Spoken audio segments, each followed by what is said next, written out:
বিসমিল্লাহির রহমানির রহিম।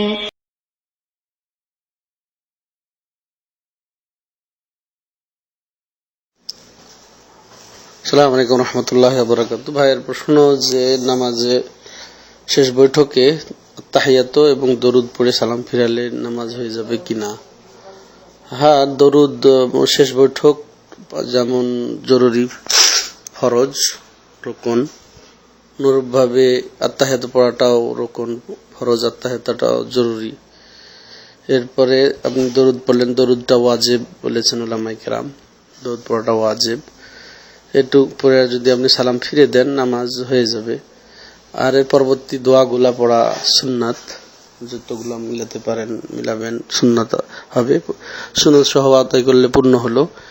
আর কমপক্ষে আপনি দরুদ পর্যন্ত পড়লেন, এটা জরুরি ছিল। দরুদ পর্যন্ত পড়ে সালাম ফিরালে এটা মাশাআল্লাহ আপনার নামাজ হয়ে যাবে। তো সুন্নাত পর্যন্ত আদায় করলে আপনি সওয়াব বেশি পাবেন। আল্লাহ